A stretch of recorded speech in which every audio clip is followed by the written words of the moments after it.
que fazer com a ansiedade e as preocupações?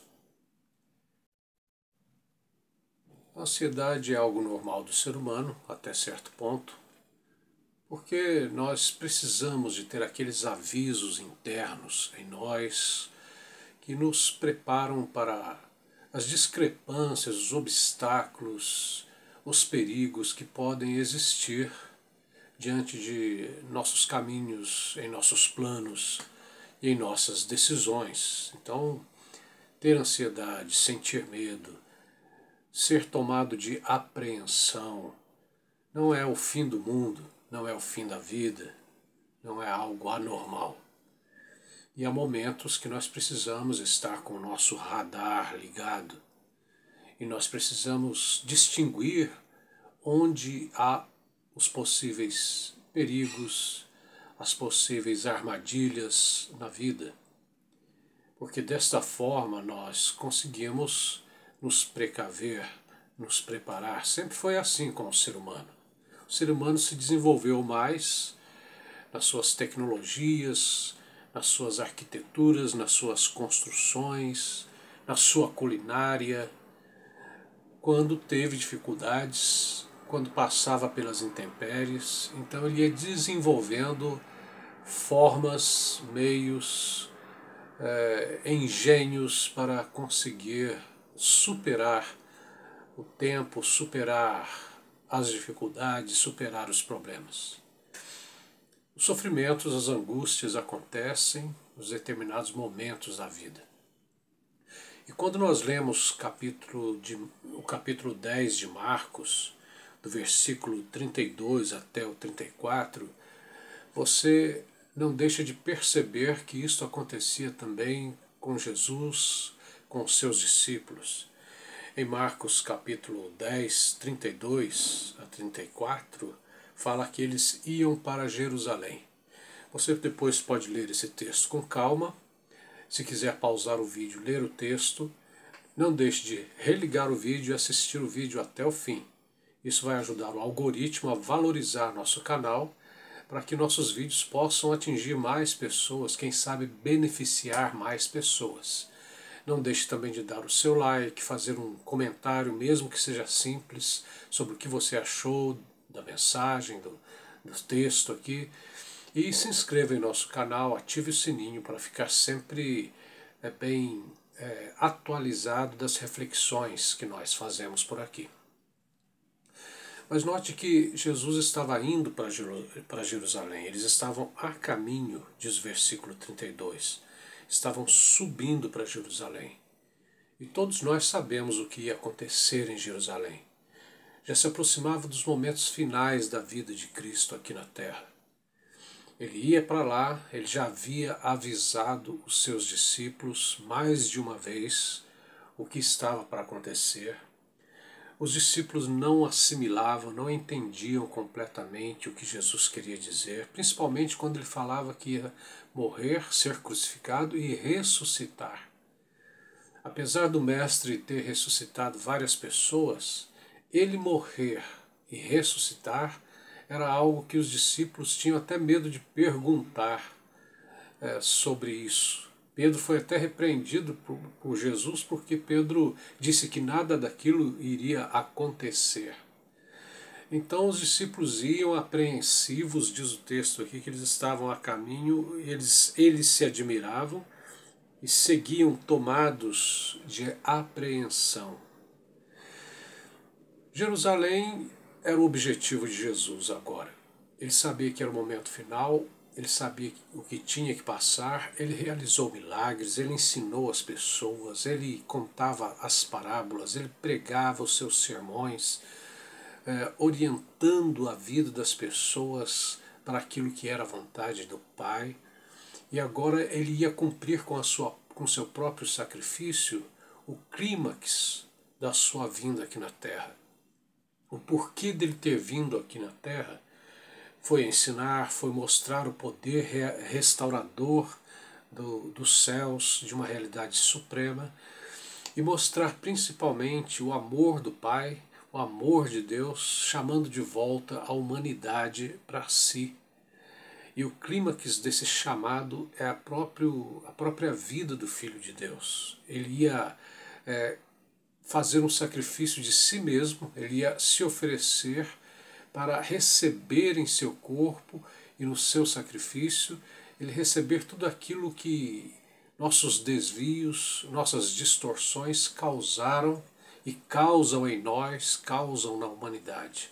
Ele ia receber ali, catalisar em seu corpo as nossas culpas, as nossas transgressões.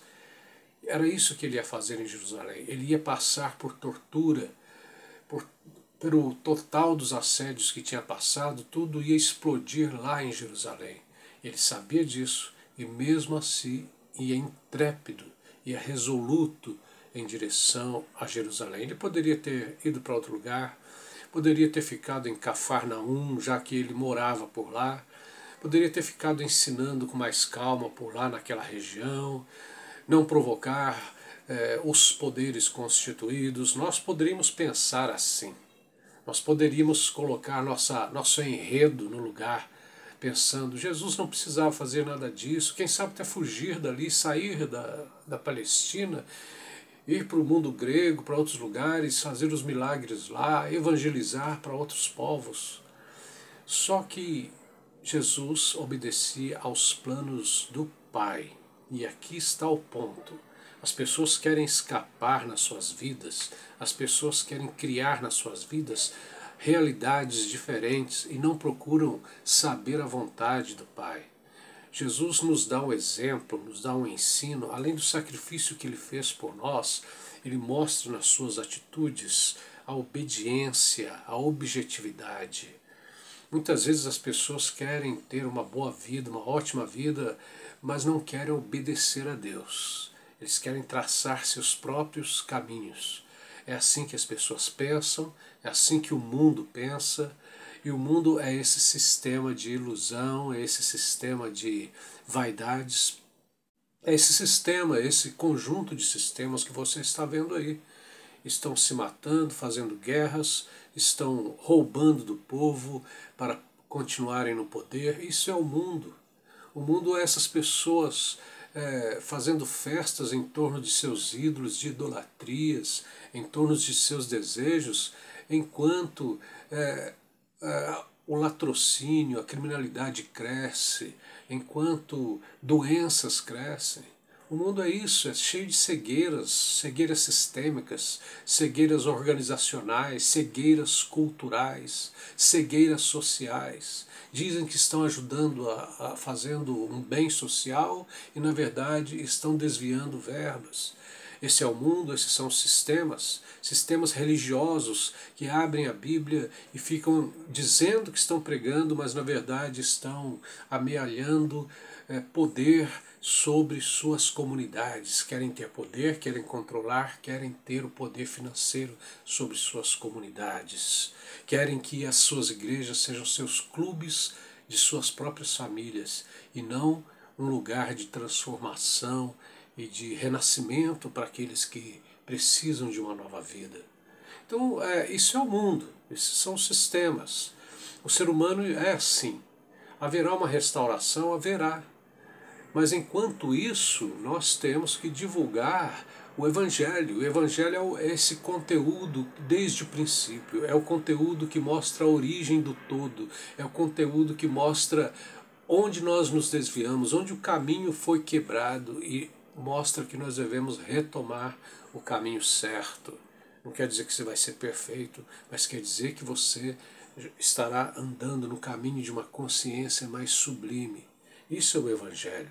É esse o conteúdo que temos que passar e que temos que procurar viver. Jesus viveu isso intensamente. E os discípulos estavam, aqui diz, estes se admiravam e seguiam tomados de apreensões. Eles estavam com medo, eles estavam espantados, eles estavam assustados com tudo aquilo. E é natural que nós também tenhamos nossos sustos, nossas ansiedades. Você seguir a Jesus não significa que você vai ter um caminho sem problemas, que você não vai ter mais doença, e você vai ter sempre um bom emprego, um bom dinheiro, vai prosperar muito. Eu sei que muitas igrejas pregam isso para aí, eu sei que as pessoas buscam isso, e não está errado você procurar ter mais um dinheirinho, você ter um confortinho melhor na vida, ter uma boa aposentadoria. Isso não é errado, não é pecado. A questão é que ficar com os olhos em torno das coisas aqui nos gera mais ansiedade. O caminho certo para a paz é seguir a Jesus, é estar na cola dele, é estar logo após ele e procurar compreender o que ele quer nos passar. Os discípulos estavam seguindo a Jesus? Estavam. Aqui o texto diz que Jesus estava à frente deles. Eles iam logo atrás, mas eles estavam tomados de apreensão porque eles ainda não conseguiam compreender o significado de tudo aquilo que Jesus falava que tinha que passar. Eles ainda não tinham visto toda a revelação, toda a história da salvação acontecer diante dos olhos deles, quando o Cordeiro de Deus ia se sacrificar por nós.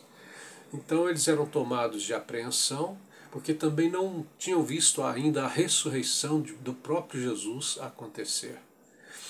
E todos nós somos tomados de apreensão, todos nós temos nossas ansiedades, quando estamos diante do inusitado, quando estamos no nosso caminho passando por curvas que não sabemos o que virá, não temos certeza do que vai acontecer, ou pressentimos que algo complicado está para acontecer, nós somos tomados de apreensão. Eu já fui tomado de ansiedade, de dificuldades, ainda sou, mas uma coisa que eu tenho percebido sempre, tanto na vida pessoal quanto nos ensinos da Bíblia, é que a comunhão com Deus, o relacionamento da gente com Deus, nos traz paz. A presença de Deus traz paz. Eu já passei por muitos momentos de conflito, de lutas, e sempre que eu procurava ouvir a voz de Deus, voltando os meus olhos para os textos das Escrituras,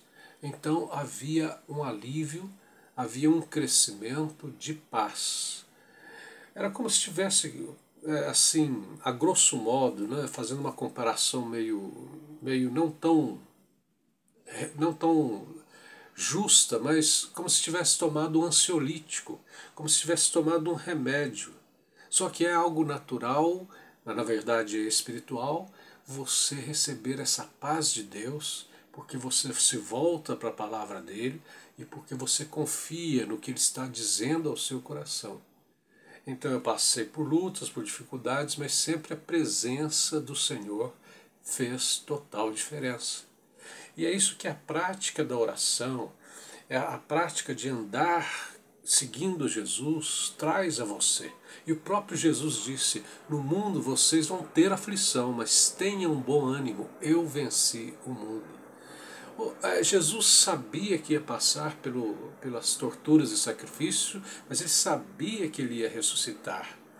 E esse saber também é trazido para nós, é incutido em nós quando nós seguimos a Jesus, porque é um saber de fé. Veja que Paulo seguiu a Jesus e Paulo dizia que sabia o que ia passar também.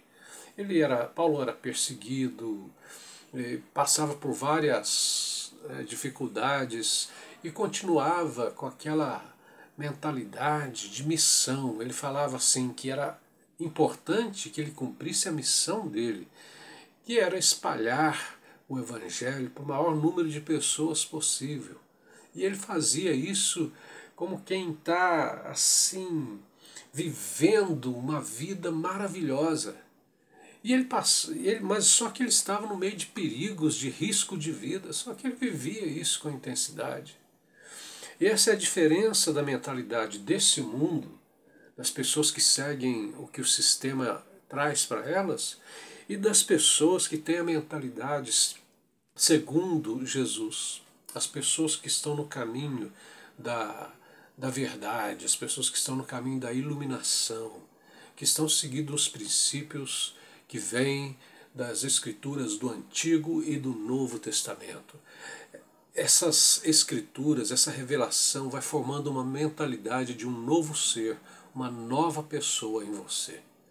Não é a mentalidade de seguir uma filosofia, de seguir um livro, de seguir um guru, de seguir um teólogo A, teólogo B, teólogo X, santo não sei o que, santa isso, santa aquilo. Não, é seguir a palavra de Deus, a revelação que está escrita no Antigo e Novo Testamento. É seguir isso.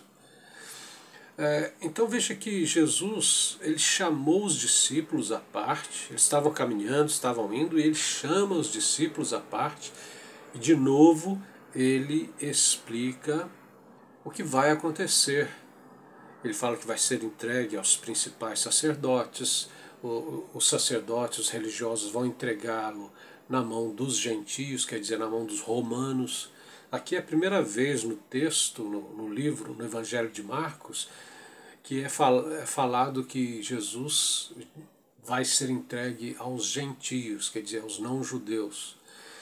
Então veja que Jesus explica, ele revela, ele mostra para os seus discípulos o que vai acontecer, mas ao mesmo tempo, depois ele disse, mas no mundo vocês vão passar por aflições, mas tenham bom ânimo, né? Bom ânimo, eu venci o mundo. O segredo de passar por dificuldades, por problemas com bom ânimo, é você seguir a palavra de Deus. É você seguir o que Jesus fala, você colocar sua fé naquilo que Jesus fala. Não no problema em si, não na dificuldade que está acontecendo, não nos ataques que você está passando ou vai passar, mas você olhar para a palavra, para a promessa, para os avisos, para a edificação que a palavra de Deus traz a você. E para você ter este olhar bíblico, você precisa ler a Bíblia, você precisa ouvir a Bíblia, e você precisa orar. E você precisa seguir a Jesus com todo o coração. Pôr o seu coração, o seu inconsciente, o seu consciente ligados em Jesus. Você pode ler vários livros, pode estudar, pode fazer tratamento, terapia, fazer todas as coisas que podem ajudá-lo a superar suas ansiedades, sua depressão, mas nunca, nada deve substituir esse princípio fundamental. Você estar num relacionamento profundo e íntimo com aquele que é o verdadeiro representante do princípio de todas as coisas, que é o Filho de Deus. Você estar ligado à presença de Deus. Graça e paz a você.